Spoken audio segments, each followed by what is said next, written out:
पीरे कामिल Umaira Ahmad का एक मशहूर नावल। मेरी ज़िंदगी की सबसे बड़ी ख्वाहिश बॉल पॉइंट होठों में दबाए वो सोच में पड़ गई। फिर एक लंबा सांस लेते हुए कदरे बेबसी से मुस्कुराई। बहुत मुश्किल है इस सवाल का जवाब देना। क्यों मुश्किल है? जवेरिया ने उससे पूछा।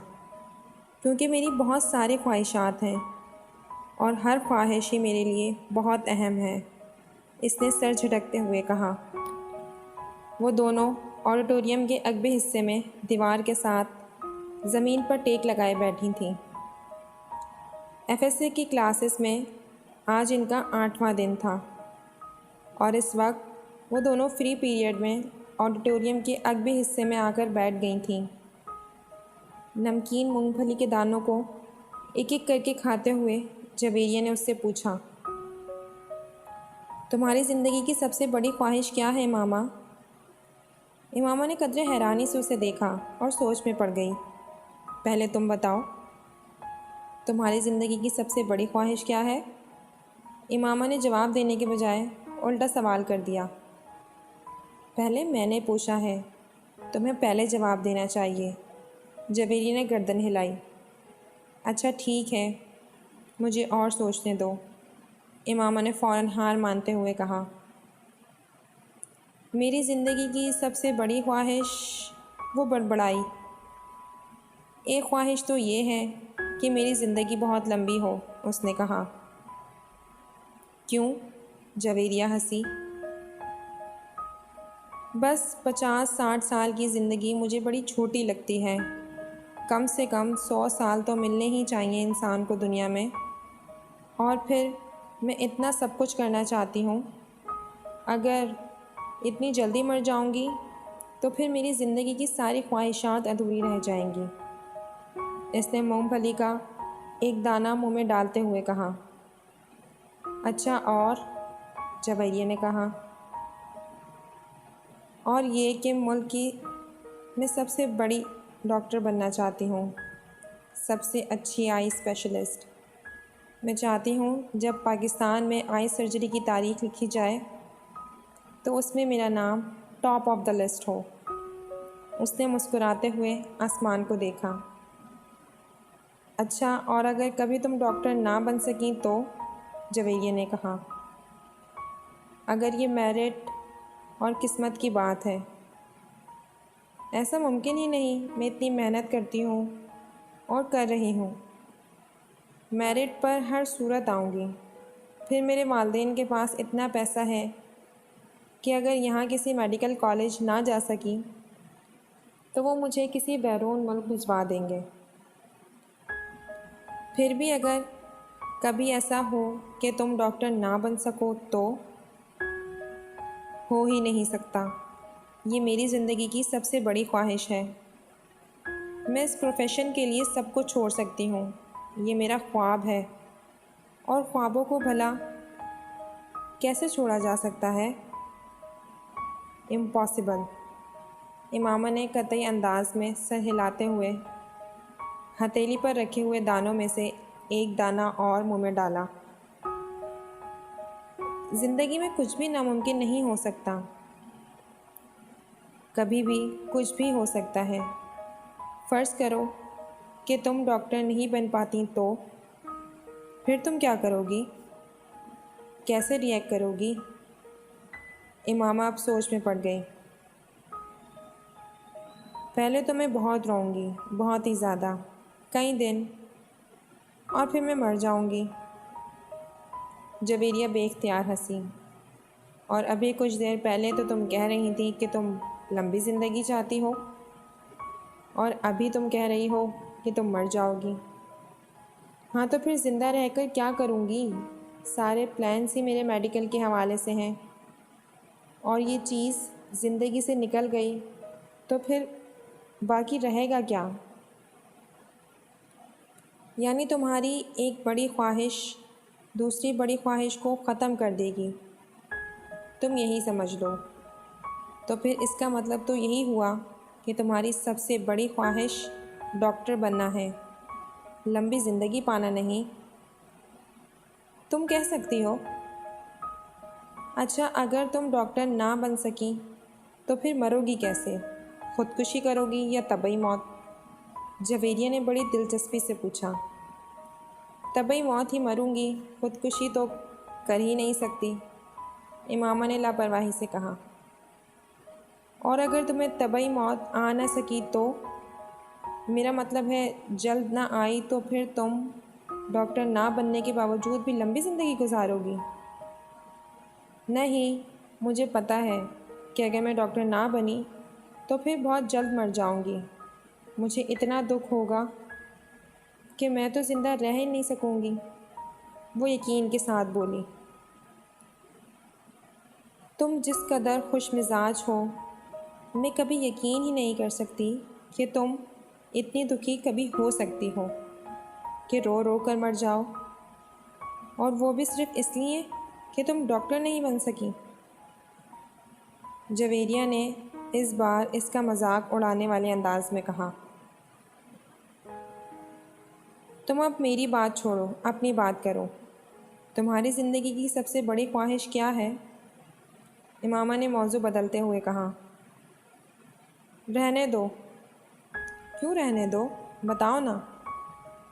तुम्हें बुरा लगेगा, जवेरिया ने कुछ हिचकिचाते हुए कहा। इमामा ने गर्दन मोड़कर हैरानी से देखा। मुझे क्यों बुरा लगेगा? जवेरिया खामोश रही। ऐसी क्या बात है जो मुझे बुरी लगेगी?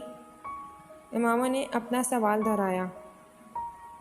बुरी लगेगी, जवेरिया ने मध्यम आवाज़ में कहा। आखिर तुम्हारी ज़िंदगी की सबसे बड़ी ख्वाहिश का मेरी ज़िंदगी से क्या ताल्लुक़ है? मैं इस पर बुरा मानूंगी? इमामा ने इस बार कदरे उलझे हुए अंदाज में पूछा। कहीं तुम्हारी ये ख्वाहिश तो नहीं है कि मैं डॉक्टर ना बनूं?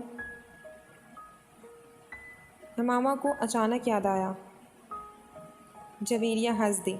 नहीं, ज़िंदगी सिर्फ एक डॉक्टर बन जाने से कहीं ज़्यादा अहमियत की हामिल होती है, इसने कुछ फ़लसफ़ियाना अंदाज में कहा।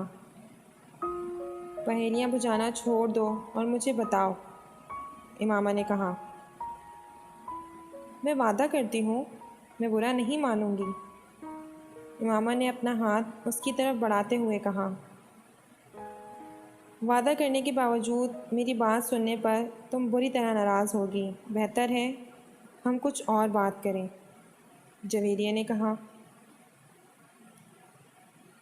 अच्छा, मैं अंदाज़ा लगाती हूँ तुम्हारी इस ख्वाहिश का ताल्लुक़ मेरे लिए किसी बहुत अहम चीज़ से है, राइट? इमामा ने कुछ सोचते हुए कहा। जवेरिया ने सर हिलाया। अब सवाल ये पैदा होता है कि मेरे लिए कौन सी चीज़ इतनी अहम हो सकती है कि मैं वो बात करते करते रुक गई। मगर जब तक मैं तुम्हारी ख्वाहिश की नौयत नहीं जान लेती, मैं कुछ भी अंदाज़ा नहीं कर सकती। बताओ जवेरिया, प्लीज़। अब तो मुझे बहुत ही ज़्यादा तजस्सुस हो रहा है, इसने मिन्नत की। वो कुछ देर सोचती रही। इमामा गौर से उसका चेहरा देखती रही। कुछ देर की खामोशी के बाद जवेरी ने सर उठाकर इमामा को देखा। मेरे प्रोफेशन के अलावा मेरी ज़िंदगी में फ़िलहाल जिन चीज़ों की अहमियत है वो सिर्फ़ एक ही है, और अगर तुम उसके हवाले से कुछ कहना चाहती हो तो कहो, मैं बुरा नहीं मानूंगी, इमामा ने संजीदगी से कहा। जवेरिया ने कदरे चौंक कर इसे देखा। वो अपने हाथ में मौजूद एक अंगूठी को देख रही थी। जवेरिया मुस्कुराई। मेरी ज़िंदगी की सबसे बड़ी ख्वाहिश ये है कि तुम। जवेरिया ने इसे अपनी ख्वाहिश बताई। इमामा का चेहरा एकदम सफ़ेद पड़ गया। वो शौक थी या हैरत ज़दा, जवेरिया अंदाज़ा नहीं कर सकी, मगर इसके चेहरे के तासुरात ये ज़रूर बता रहे थे कि जवेरिया के मुंह से निकलने वाले जुमले इसके हर अंदाज के बरक्स थे। मैंने तुमसे कहा था ना तुम बुरा मानोगी, जवेरिया ने जिसे सफाई पेश करने की कोशिश की। मगर इमामा कुछ कहे बगैर उसे देखती रही।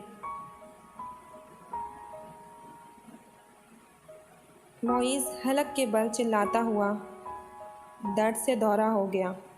इसके दोनों हाथ अपने पेट पर थे। इसके सामने खड़े 12 साला लड़के ने अपनी फटी हुई टी शर्ट की आस्तीन से अपनी नाक से बहता हुआ खून साफ किया और हाथ में पकड़े हुए टेनिस रैकेट को एक बार फिर पूरी कुव्वत से मोइज़ की टांग पर दे मारा। मोइज़ की हलक से एक बार फिर चीख निकली और वो इस बार सीधा हो गया। कुछ भी यकीनी के आलम में इसने खुद से 2 साल छोटे भाई को देखा, जो अब बगैर किसी लिहाज और मुरव्वत के इसे रैकेट से पीट रहा था, जो मोइज़ कुछ देर पहले इसे पीटने के लिए लेकर आया था। इस हफ्ते में इन दोनों के दरमियान होने वाला ये तीसरा झगड़ा था और तीनों बार झगड़ा शुरू करने वाला इसका छोटा भाई था। मोइज़ और इसके ताल्लुकात हमेशा ही नाखुशगवार रहे थे। इनका झगड़ा बचपन से लेकर अब से कुछ देर पहले तक सिर्फ ज़बानी कलामी बातों और धमकियों तक ही महदूद रहता था, मगर अब कुछ अरसे से वो दोनों हाथापाई पे भी उतर आए थे। आज भी यही हुआ था। वो दोनों स्कूल से इकट्ठे वापस आए थे और गाड़ी से उतरते हुए इसके छोटे भाई ने बड़ी दरश्तगी से पीछे डिग्गी से उस वक्त अपना बैग खींच कर निकाला जब मोइज़ अपना बैग निकाल रहा था। बैग खींचते हुए मोइज़ के हाथ को बुरी तरह रगड़ आई। मोइज़ बुरी तरह तिलमिलाया। तुम अंधे हो चुके हो? वो इत्मीनान से अपना बैग उठाए बेनियाजी से अंदर जा रहा था। मोइज़ के चिल्लाने पर इसने पलट कर इसको देखा और लाउंज का दरवाज़ा खोलकर अंदर चला गया। मोइज़ के तन बदन में जैसे आग लग गई। वो तेज़ कदमों से इसके पीछे अंदर चला आया। अगर दोबारा तुमने ऐसी हरकत की तो मैं तुम्हारा हाथ तोड़ दूँगा। इसके करीब पहुँचते हुए मोइज़ ने एक बार फिर धाड़ा। इसने बैग कंधे से उतार कर नीचे रख दिया और दोनों हाथ कमर पर रखकर खड़ा हो गया। निकालूंगा। तुम क्या करोगे? हाथ तोड़ दोगे? इतनी हिम्मत है? ये मैं तुम्हें उस वक्त बताऊंगा जब तुम दोबारा ये हरकत करोगे। मोइज़ अपने कमरे की तरफ बढ़ा, मगर इसके भाई ने पूरी कुव्वत से इसका बैग खींचते हुए इसे रोकने पर मजबूर किया। नहीं, तुम मुझे अभी बताओ। इसने मोइज़ का बैग उठाकर दूर फेंक दिया। मोइज़ का चेहरा सुर्ख हो गया। इसने ज़मीन पर पड़ा हुआ अपने भाई का बैग उठाकर दूर उछाल दिया। एक लम्हे के इंतज़ार किए बगैर इसके भाई ने पूरी कुव्वत से मोइज़ की टांग पर ठोकर मारी। जवाबन उसने पूरी कुव्वत से छोटे भाई के मुंह पर मुक्का मारा, जो इसकी नाक पर लगा। अगले ही लम्हे इसकी नाक से खून टपकने लगा।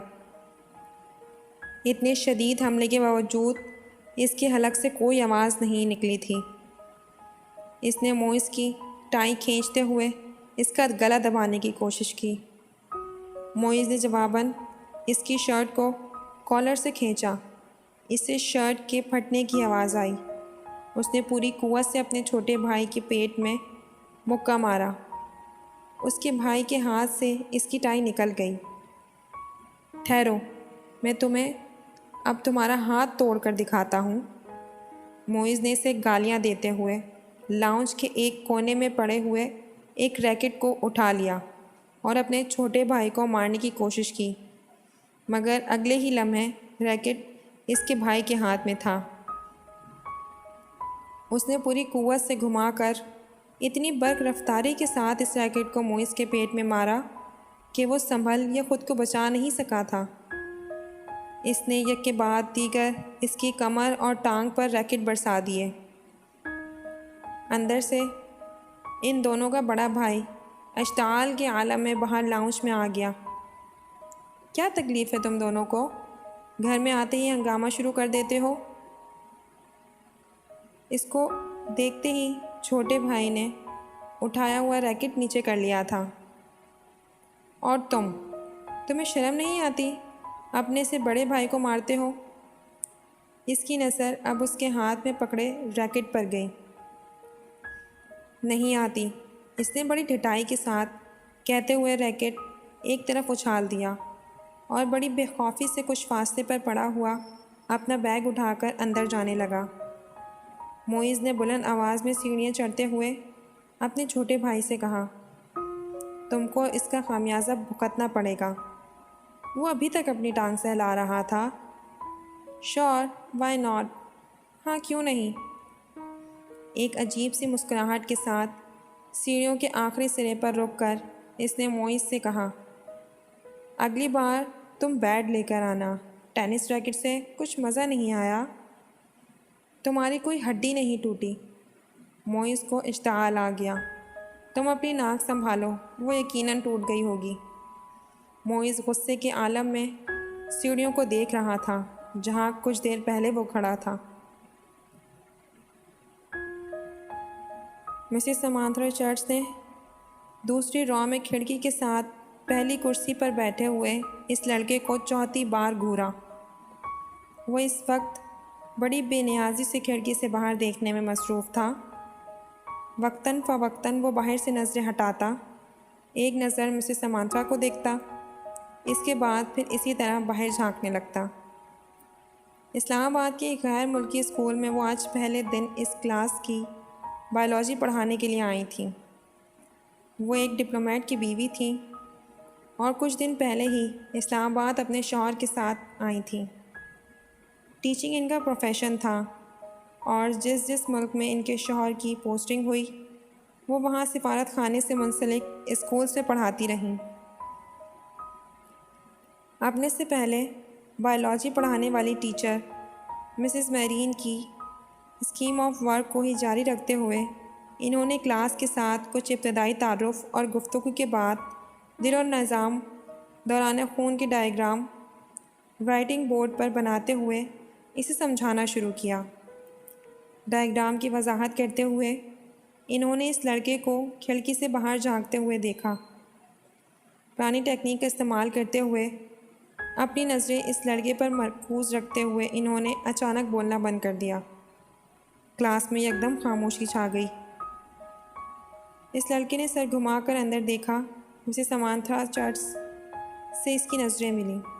मिसेस समांथरा मुस्कुराई और एक बार फिर इन्होंने अपना लेक्चर शुरू कर दिया। कुछ देर तक इन्होंने इसी तरह बोलते हुए अपनी नज़रें इस लड़के पर रखी जो अब अपने सामने पड़ी नोटबुक पर कुछ लिखने में मसरूफ़ था।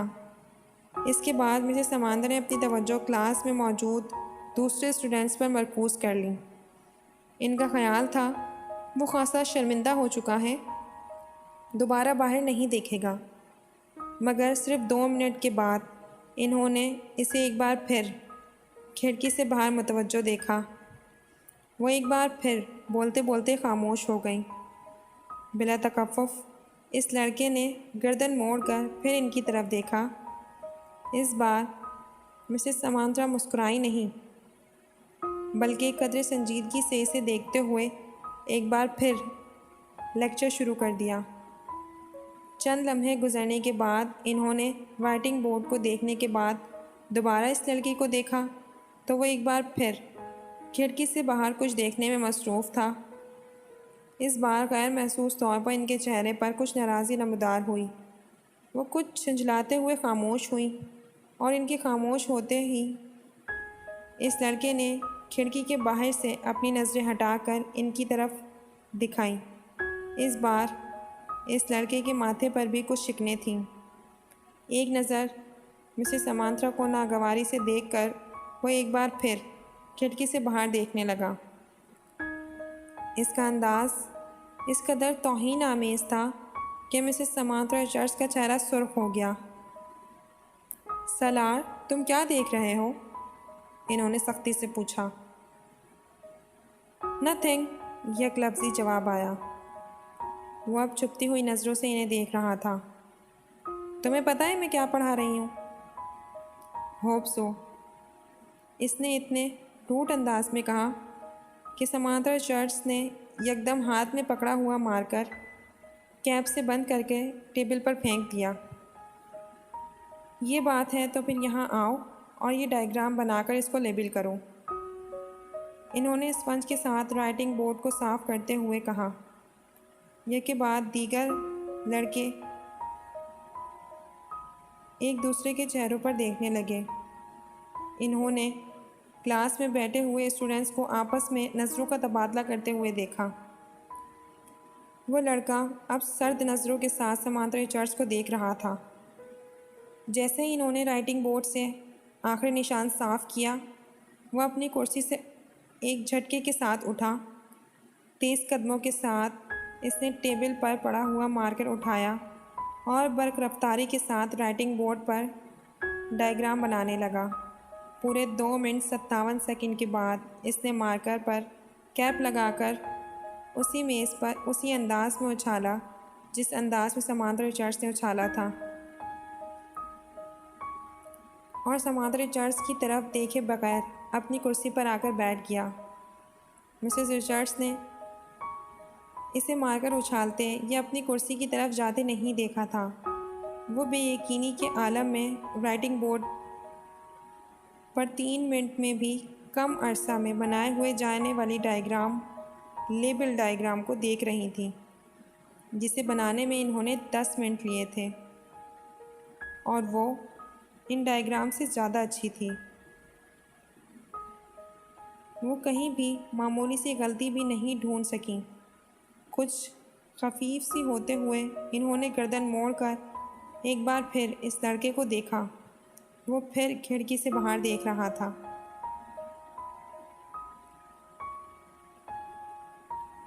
वसीम ने तीसरी बार दरवाजे पर दस्तक दी। इस बार अंदर से इमामा की आवाज़ आई। कौन है? इमामा, मैं हूँ, दरवाज़ा खोलो। वसीम ने दरवाजे से अपना हाथ हटाते हुए कहा। अंदर खामोशी छा गई। कुछ देर बाद दरवाजे का लॉक खुलने की आवाज़ सुनाई दी। वसीम ने दरवाजे के हैंडल को घुमाकर दरवाज़ा खोल दिया। इमामा की जानिब पुश्त अपने बेड की तरफ बढ़ी। तुम इस वक्त क्या काम आन पड़ा मुझसे? आखिर तुम इतनी जल्दी दरवाज़ा क्यों बंद कर लिया था? अभी तो 10 बजे हैं। वसीम कमरे में दाखिल होते हुए बोला। बस नींद आ रही थी। वो बेड पर बैठ गई। वसीम इसका चेहरा देखकर चौंक गया। तुम रो रही थी? बेअख्तियार इसके मुंह से निकला। इमामा की आंखें सुर्ख और सूजी हुई थी, और वो इससे नज़रें चुराने की कोशिश कर रही थी। नहीं, रो नहीं रही थी, बस सर में कुछ दर्द हो रहा था। इमामा ने मुस्कुराने की कोशिश की। वसीम ने इसके पास बैठते हुए इसका हाथ पकड़कर टेम्परेचर चेक करने की कोशिश की। कहीं बुखार तो नहीं है? इसने कुछ तशवीर भरे अंदाज में कहा, और फिर हाथ छोड़ दिया। बुखार तो नहीं है? फिर तुम कोई टैबलेट ले लेती। मैं ले चुकी हूँ। अच्छा, तुम सो जाओ, मैं बातें करने आया था, मगर इस हालत में क्या बातें करूँगा तुमसे। वसीम ने कदम बाहर की जानिब बढ़ाते हुए कहा।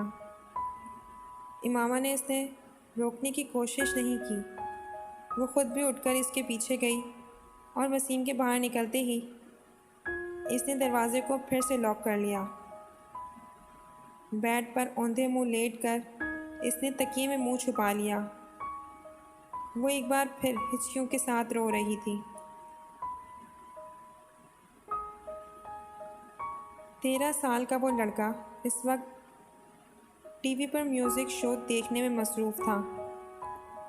जब तैयबा ने अंदर झांका, बेयकीनी से इन्होंने अपने बेटे को देखा, और फिर कुछ नाराज़गी के आलम में अंदर चली आईं।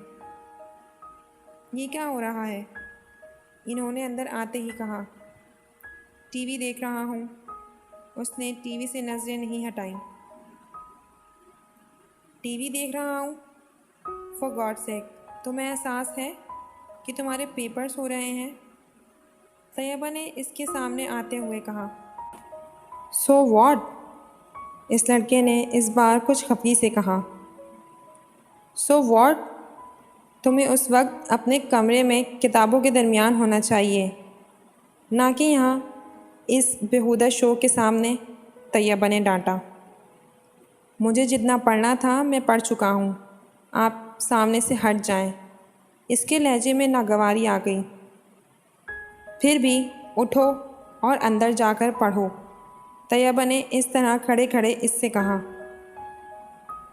ना मैं यहाँ से उठूँगा ना अंदर जाकर पढ़ूँगा। मेरी स्टडीज़ और पेपर्स मेरा मसला है, आपका नहीं। अगर तुम्हें इतनी परवाह होती स्टडीज़ की तो इस वक्त तुम यहाँ बैठे होते। स्टेप असाइड, इसने तैयबा के जुमले को नज़रअंदाज करते हुए बड़ी बदतमीज़ी के साथ हाथ के इशारे से कहा। आज तुम्हारे पापा आ जाएं तो मैं इनसे बात करती हूँ। तैयबा ने इसे धमकाने की कोशिश की। अभी बात कर लें, क्या होगा? पापा क्या कर लेंगे जब मैं आपको बता चुका हूँ कि मुझे जितनी तैयारी करनी है मैंने कर ली, तो फिर आपको क्या मसला है? ये तुम्हारे सालाना इम्तिहान है, तुम्हें एहसास होना चाहिए इस बात का। तैयबा ने यकदम अपने लहजे को नरम करते हुए कहा। मैं कोई 2 साल का बच्चा नहीं हूँ कि मेरे आगे पीछे फिरना पड़े आपको। मैं अपने मामलात में आपसे ज़्यादा समझदार हूँ, इसलिए ये 3rd क्लास किस्म के जुमले मुझसे मत बोला करें। स्टडीज़ पर ध्यान दो, इस वक्त तुम्हें अपने कमरे में होना चाहिए। मैं तुम्हारे फादर से बात करूँगी। What a rubbish. वो बात करते करते गुस्से में सोफे से उठकर खड़ा हो गया। हाथ में पकड़ा हुआ रिमोट इसने पूरी कुव्वत से सामने वाली दीवार पर दे मारा और पांव पटकता हुआ कमरे से निकल गया। तैयबा कुछ बेबसी और खफकती के आलम में इसे कमरे से बाहर निकलता हुआ देखती रही। फ्लोमेना फ्रांसिस ने अपने हाथ में पकड़े पैकेट मेज़ पर रखते हुए एक नज़र हॉल में दौड़ाई। पेपर शुरू होने में अभी 10 मिनट बाकी थे और हॉल में मौजूद स्टूडेंट्स किताबें, नोट्स और नोटबुक पकड़े तेज़ी से सफ़े आगे पीछे कर रहे थे। इन पर आखिरी नज़रें दौड़ा रहे थे। इनकी जिस्मानी हरकत से इनकी परेशानी और इज़्तिराब का इजहार हो रहा था। फ्लोमेना फ्रांस के लिए ये एक बहुत मानूस सीन था। फिर इनकी नज़रें हॉल के तकरीबन दरमियान में बैठे हुए सालार पर जा ठहरी। 25 स्टूडेंट्स में से इस वक्त वो वाहिद स्टूडेंट था जो इत्मीनान से अपनी कुर्सी पर टांग रखे बैठा था।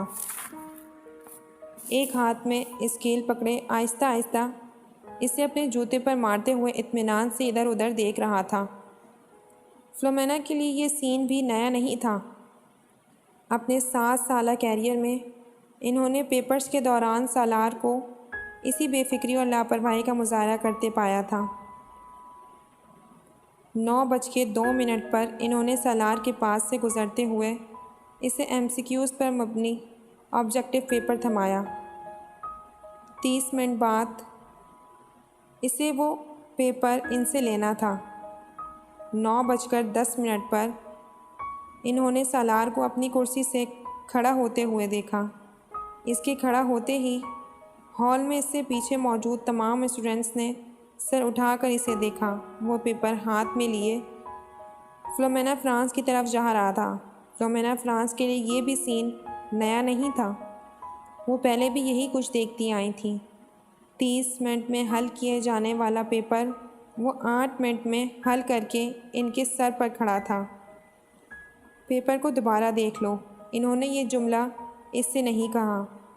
वो जानती थी इसका जवाब क्या होगा। मैं देख चुका हूँ। वो अगर इसे एक बार फिर पेपर देखने पर मजबूर करती तो वो हमेशा की तरह पेपर्स लेकर जाकर अपनी कुर्सी के हत्थे पर रख कर बाजू सीने पर लपेट कर बैठ जाता। इन्हें याद नहीं था कि कभी इसने इनके कहने पर पेपर को दोबारा चेक किया हो, और वो ये तस्लीम करती थी कि इसे इसकी ज़रूरत भी नहीं थी। इसके पेपर में किसी एक भी गलती को ढूंढना बहुत मुश्किल काम था। इन्होंने एक हल्की सी मुस्कुराहट के साथ इसके हाथ से पेपर पकड़ लिया। तुम जानते हो सलार, मेरी ज़िंदगी की सबसे बड़ी तमन्ना क्या है? इन्होंने पेपर पर नज़र डालते हुए कहा कि मैं तुम्हें 30 मिनट का पेपर 30 मिनट के बाद सबमिट करवाते हुए देखूं। वो इनकी बात पर खफीफ से अंदाज में मुस्कुराया। आपकी ये ख्वाहिश इस सूरत में पूरी हो सकती है मैम, अगर मैं ये पेपर 150 साल की उम्र में हल करने बैठूं। नहीं, मेरा ख्याल है 150 साल की उम्र में तुम ये पेपर 10 मिनट में करोगे। इस बार वो हंसा और वापस मुड़ गया। फ्लोमेना फ्रांस ने एक नज़र इसके पेपर के सपाट को उलट पलट कर देखा। एक सरसरी सी नज़र भी इन्हें ये बताने के लिए काफ़ी थी कि वो इस पेपर में कितने नंबर गवाएगा। 0।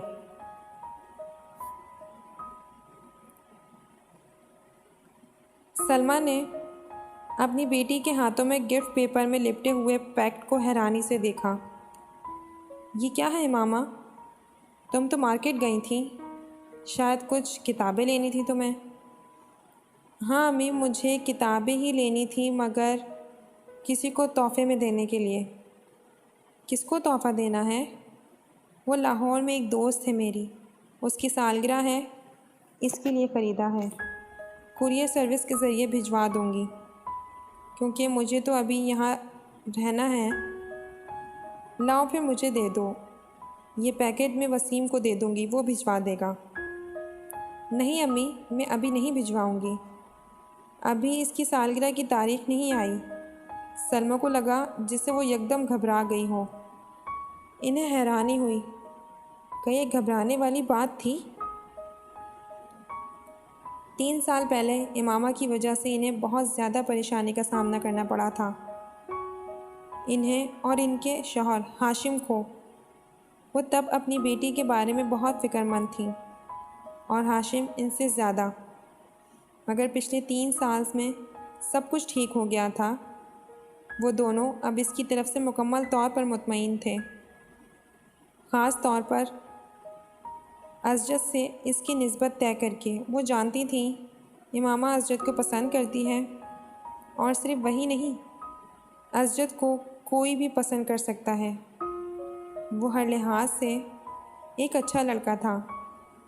वो ये भी जानती थी कि वो अज़रत से निस्बत तय होने पर बहुत खुश हुई थी। अज़रत और इसके दरमियान पहले भी खासी दोस्ती और बेतकल्लुफ़ी थी, मगर बाज़ दफ़ा इन्हें लगता जैसे वो वक्त गुज़रने के साथ साथ बहुत चुप होती जा रही है। वो पहले ऐसी नहीं थी, मगर अब वो स्कूल जाने वाली बच्ची भी तो नहीं रही,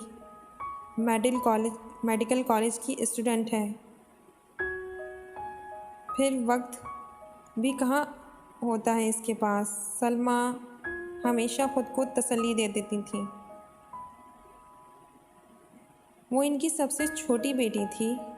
बड़ी दोनों बेटियों की वो शादी कर चुकी थी, एक बेटे की भी शादी कर चुकी थी, जबकि 2 बेटे और इमामा गैर शादीशुदा थे।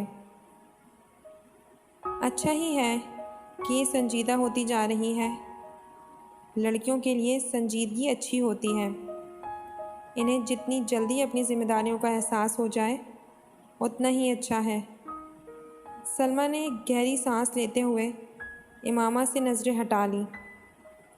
वो छुट्टियों में घर आई हुई थी, और जितने दिन वो यहाँ रहती, इनकी नज़रें इसी पर मरकूज़ रहती।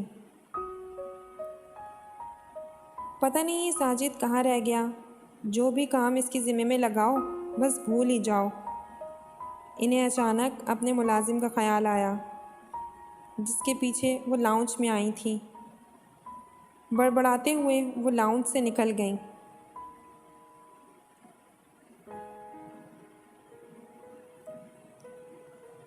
ये न्यू ईयर नाइट थी।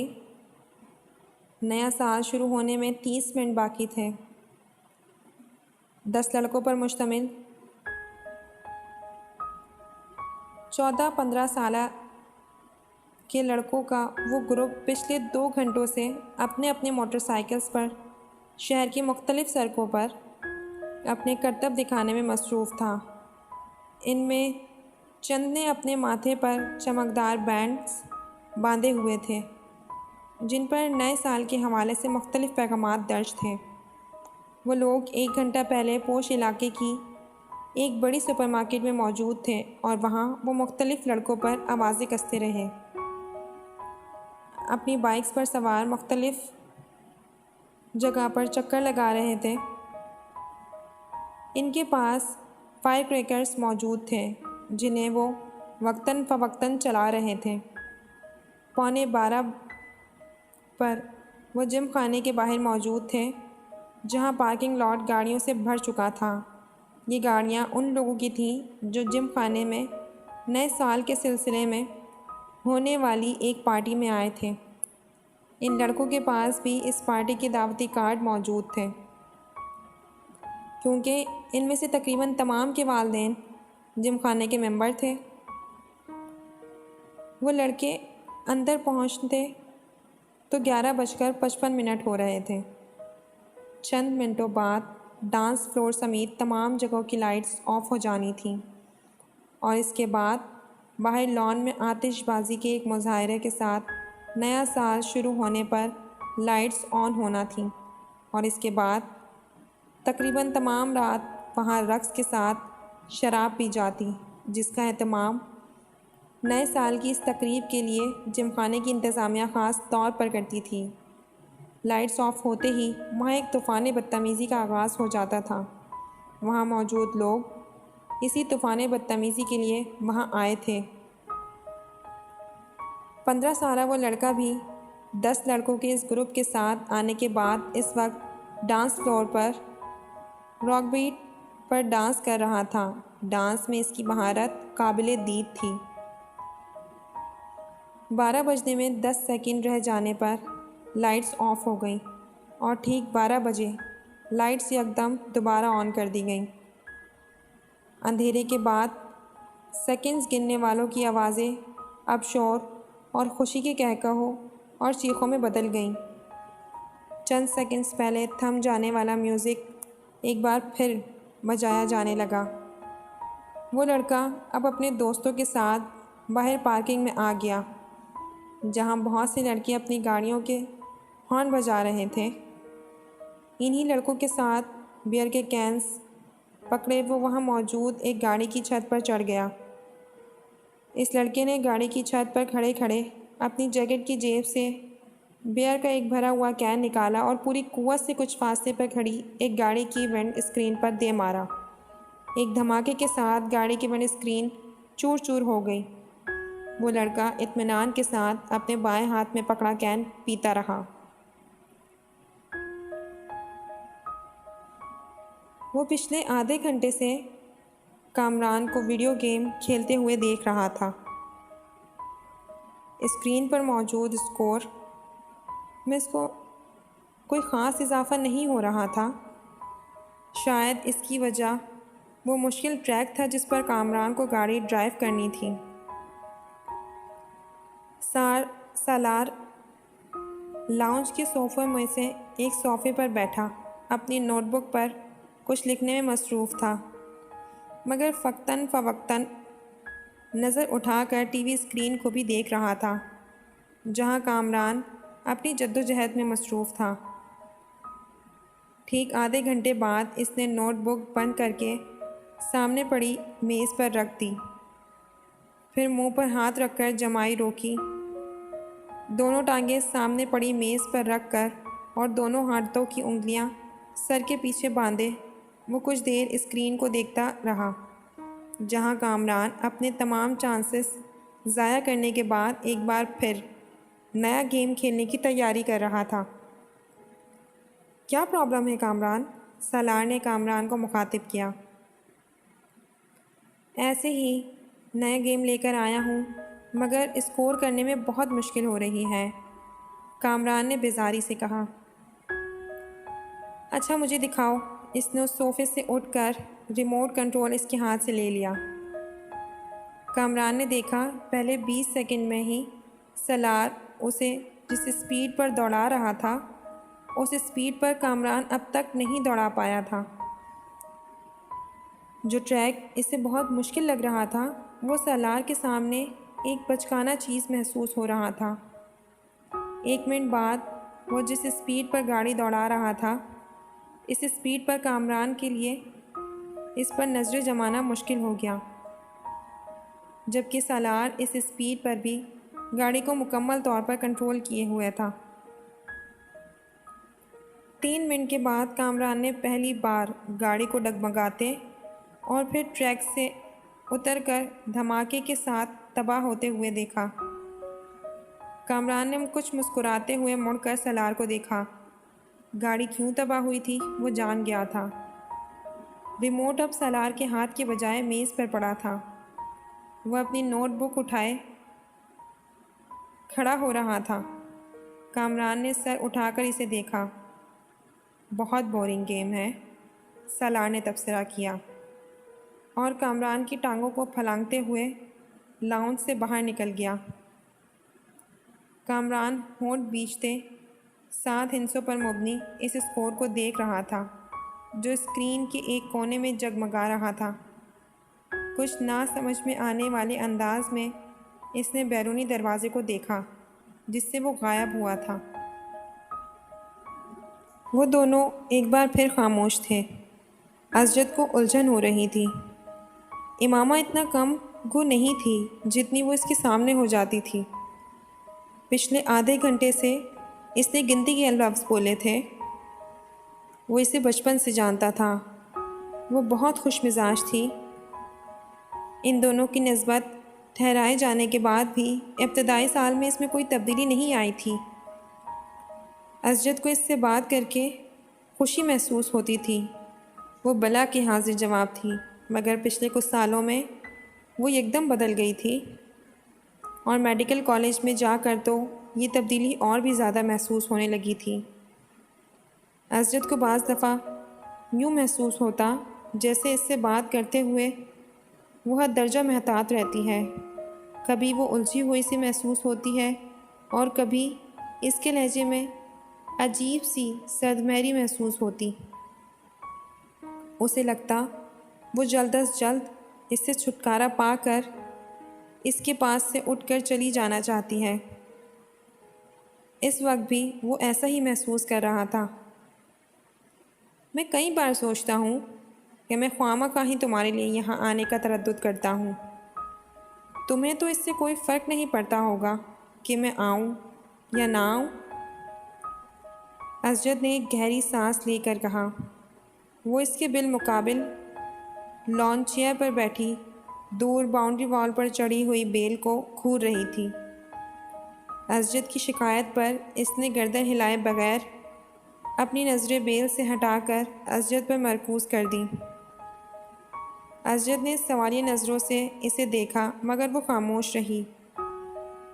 तो इसने लफ्ज़ों में कुछ रद्दोबदल के साथ अपना सवाल दोहराया। तुम्हें मेरे आने या ना आने से कोई फ़र्क नहीं पड़ेगा ना इमामा? क्यों, ठीक कह रहा हूँ ना मैं? अब मैं क्या कह सकती हूँ इस पर? तुम कम से कम इनकार तो कर सकती हो, मेरी बात को झुठला सकती हो कि ऐसी बात नहीं है, मैं गलत सोच रहा हूँ और ऐसी बात नहीं है, आप गलत सोच रहे हैं। इमामा ने इसकी बात काट कर कहा।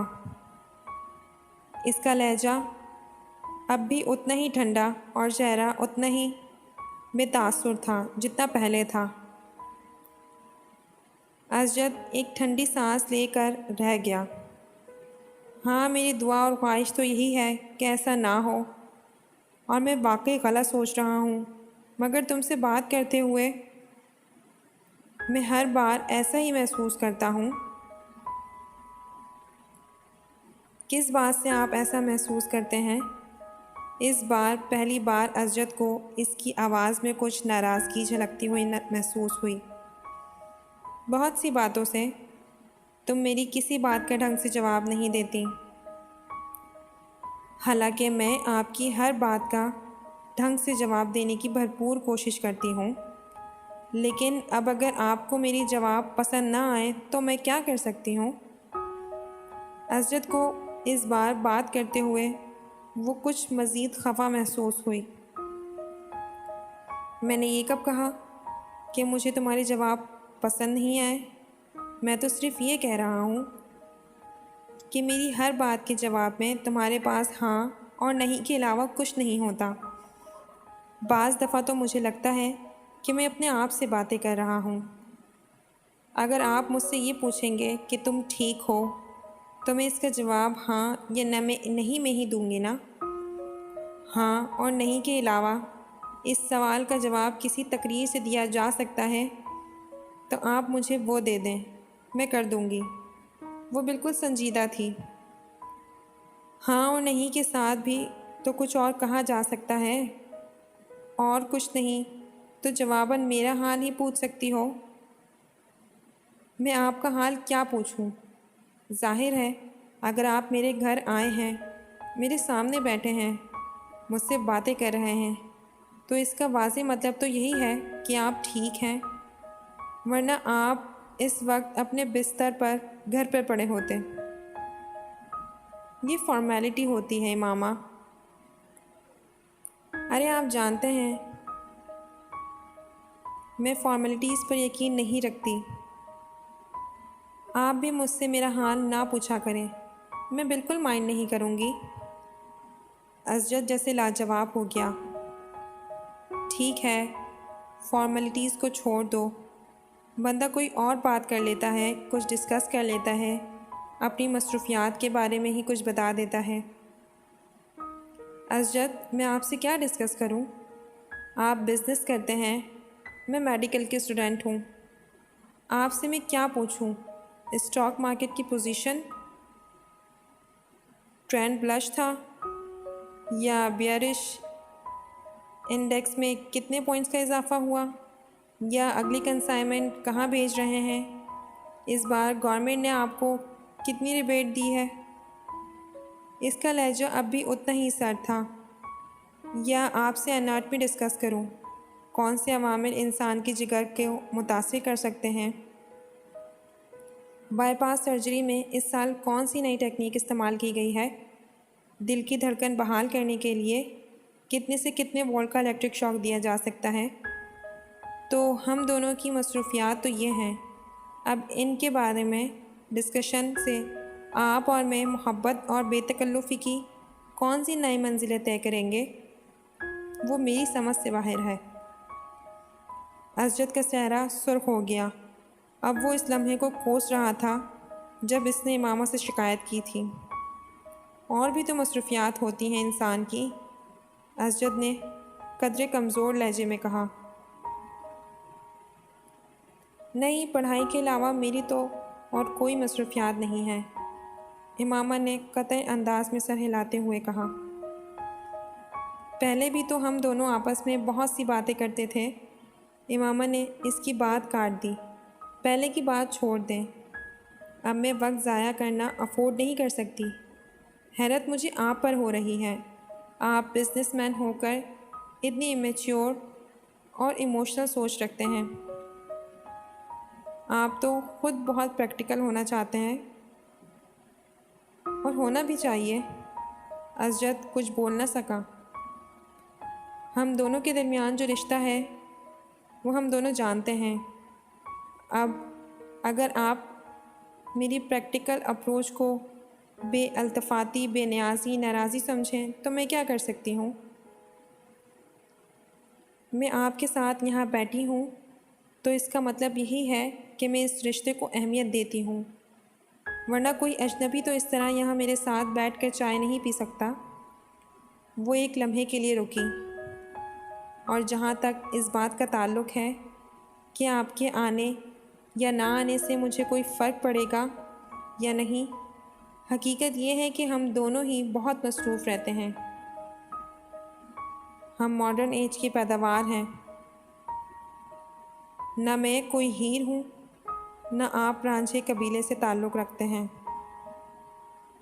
मेरे लिए घंटों ये फरीज़ा सरअंजाम ना दें। सच यही है कि फ़र्क बाकी नहीं पड़ता कि हम दोनों मिलें या ना मिलें, बातें करें या ना करें। हमारा रिश्ता वही रहेगा जो अब है। या आपको लगता है इसमें कोई तब्दीली आ सकती है? अगर असजद के माथे पर पसीना नहीं आया था तो इसकी वाहिद वजह दिसंबर का महीना था। इन दोनों की उम्र में 8 साल का फ़र्क था, मगर इस वक्त पहली बार असजद को ये फ़र्क 18 साल का महसूस हुआ। वो इसे अपने से 18 साल बड़ी लगने लगी थी। 2 हफ्ते पहले वो 19 साल की हुई थी, मगर इस वक्त असजद को लग रहा था जैसे वो टीन एज से सीधी अधेड़ उम्र में चली गई थी और ख़ुद वो एक बार फिर प्री-टेन में आ गया था। वो इसके बिलमुकाबिल टांग पर टांग रखते असजद के चेहरे पर नज़र जमाए इसी बेतासुर अंदाज में इसके जवाब की मुंतज़िर थी। असजद ने कुर्सी के हत्थे पर टिके इसके हाथ में मंगनी की अंगूठी को देखा और खनकार कर अपना गला साफ़ करने की कोशिश की। तुम बिल्कुल ठीक कह रही हो। मैं सिर्फ़ इसलिए डिस्कशन की बात कर रहा था कि हमारे दरमियान अंडरस्टैंडिंग डेवलप हो सके। असजद, मैं आपको बहुत अच्छी तरह समझती और जानती हूँ, और ये जानकर मुझे बहुत अफसोस हुआ कि आप समझते हैं कि हमारे दरमियान अभी भी किसी अंडरस्टैंडिंग को डेवलप करने की ज़रूरत है। मेरा ख़्याल था हम दोनों के दरमियान अच्छी खासी अंडरस्टैंडिंग है। वो असजद का दिन नहीं था, असजद ने एतराफ़ किया। और अगर आपका ख़्याल ये है कि एनाटमी और बिज़नेस को डिस्कस करके हम कोई अंडरस्टैंडिंग डेवलप कर लेंगे तो ठीक है, आइंदा हम यही डिस्कस कर लिया करेंगे। इमामा के लहजे में लापरवाही का अंसर वाज़े था। तुमको मेरी बात बुरी लगी है? बिल्कुल भी नहीं, मैं क्यों बुरा मानूंगी? इसके लहजे में मौजूद हैरत के अंसर ने असजद को मज़ीद शर्मिंदा किया। शायद मैंने गलत बात की है। शायद नहीं, यकीनन, इसने तीनों लफ्ज़ों पर बारी बारी ज़ोर देते हुए कहा। तुम जानती हो मेरे नज़दीक ये रिश्ता कितनी अहमियत का हामिल है। मेरे बहुत से ख्वाब हैं इस रिश्ते के हवाले से, तुम्हारे हवाले से। असजद ने एक गहरा सांस लेकर कहा। इमामा ने बेतासुर चेहरे के साथ इसी बेल को देख रही थी। शायद इसलिए मैं ज़रूरत से ज़्यादा हसास हो जाता हूँ। मुझे इस रिश्ते के हवाले से कोई खौफ नहीं है। मैं जानता हूँ ये रिश्ता हम दोनों की मर्ज़ी से हुआ है। वो इसके चेहरे पर नज़र जमाए बड़े जब से कह रहा था और एकदम ही इसे एक बार फिर यह एहसास होने लगा था जैसे वो वहाँ मौजूद नहीं थी, इसकी बात नहीं सुन रही थी। असजद को लगा वो एक बार फिर खुद से बातें कर रहा है।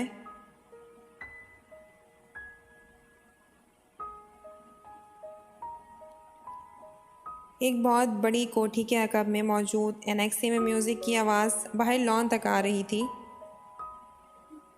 बाहर मौजूद कोई भी शख्स एनेक्सी के अंदर मौजूद लोगों की क़ुव्वत बर्दाश्त पर हैरानी का इजहार कर सकता था, लेकिन वो एनेक्सी के अंदर मौजूद लोगों की हालत देख लेता तो वो इस हैरान कुन क़ुव्वत बर्दाश्त की वजह जान जाता। एनेक्सी के अंदर मौजूद 6 लड़के जिस हालत में थे, इस हालत में इससे ज़्यादा तेज़ और बुलंद म्यूज़िक भी इन पर असरअंदाज ना हो सकता था। जहाँ तक 7वें लड़की के ताल्लुक़ था तो वह ऐसी किसी चीज़ से मुतासिर नहीं होता था। एनेक्सी का वो कमरा इस वक्त धुएं के मगोलों और अजीब किस्म के बू से भरा हुआ था।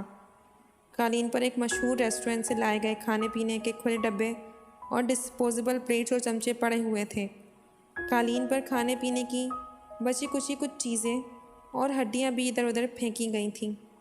सॉफ्ट ड्रिंक्स की प्लास्टिक्स की बोतलें भी इधर उधर लुढ़क रही थीं। केचप की बोतलों से निकलने वाला केचप भी कालीन को कुछ बदनुमा बना रहा था। वो 7 लड़के इसी कालीन पर एक दूसरे के कुछ फासले पर बरजमान थे। इनके सामने कालीन पर बियर के खाली कैंस का एक ढेर लगा हुआ था और तफरीह का सिलसिला वहीं तक नहीं रुका था। इस वक्त वो इन ड्रग्स को इस्तेमाल करने में मसरूफ़ थे जिनका इंतज़ाम इनमें से किसी एक ने किया था। पिछले 2 माह में वो तीसरी बार इस एडवेंचर्स के लिए इकट्ठे हुए थे और इन मौक़ों पर वो 4 मुख्तलिफ़ किस्म के ड्रग्स इस्तेमाल कर चुके थे। पहली बार इन्होंने वो ड्रग इस्तेमाल की थी जो इनमें से किसी एक को अपने बाप की दराज से मिली थी। दूसरी बार इन्होंने जो ड्रग इस्तेमाल की वो इन्होंने अपने एक स्कूल फ़ेलो के तवस्सुत से इस्लामाबाद के एक क्लब से ख़रीदी थी।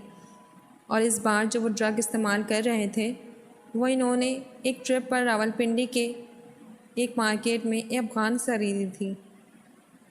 तीनों मौक़ों पर इन्होंने इन ड्रग्स के साथ अल्कोहल का इस्तेमाल किया था जिसका हुसूल इनके लिए मुश्किल नहीं था।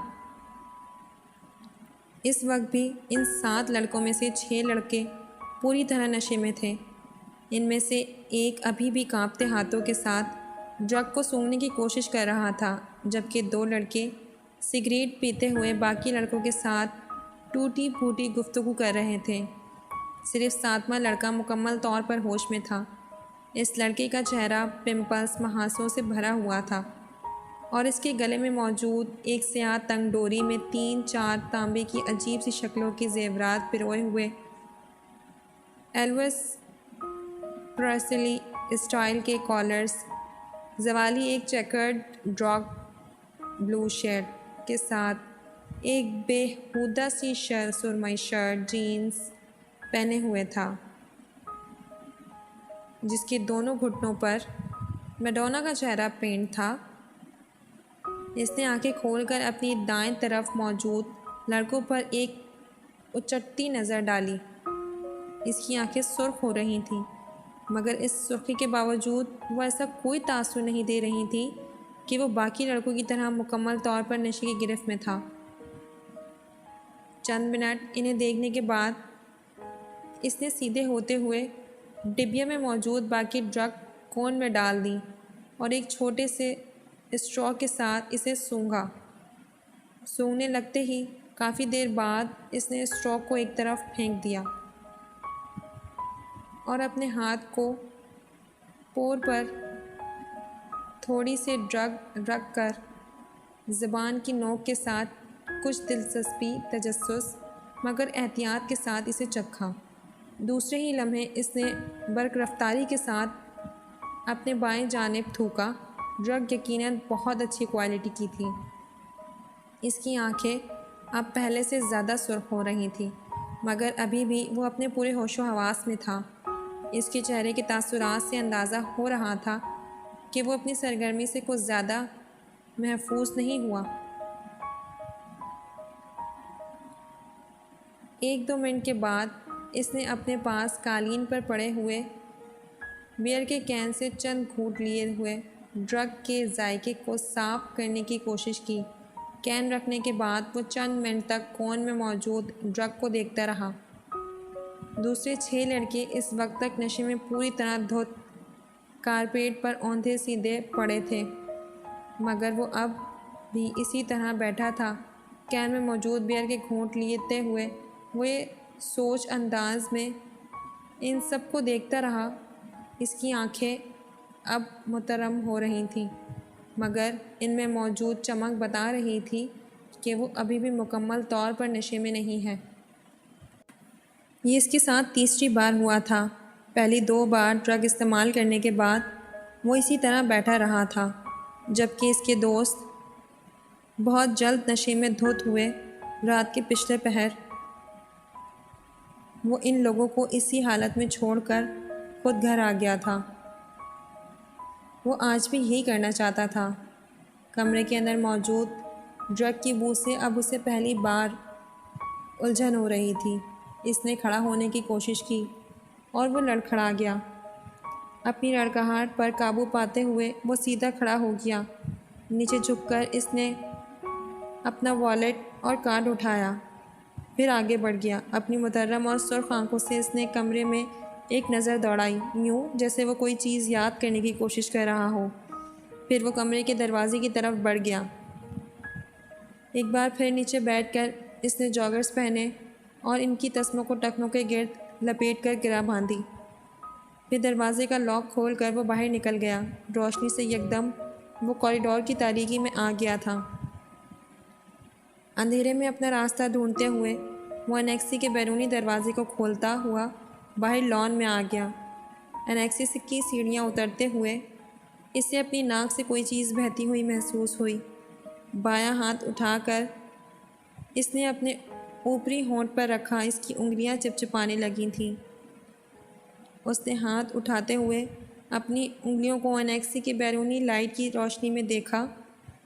इसकी पोरों में खून के कतरे लगे हुए थे। इसने अपनी ट्राउज़र की जेब टटोलते हुए अंदर से एक रुमाल बरामद किया और अपनी पोरों पर लगा हुआ खून साफ़ किया।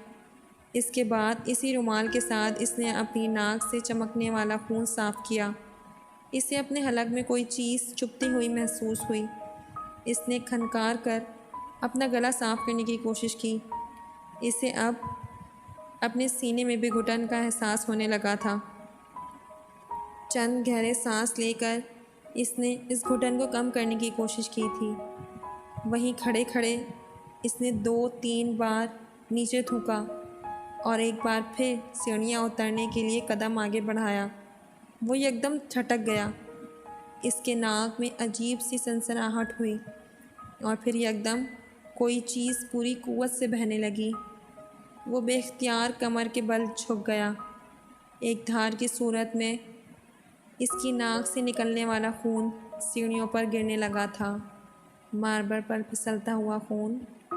वो इसे देखता रहा।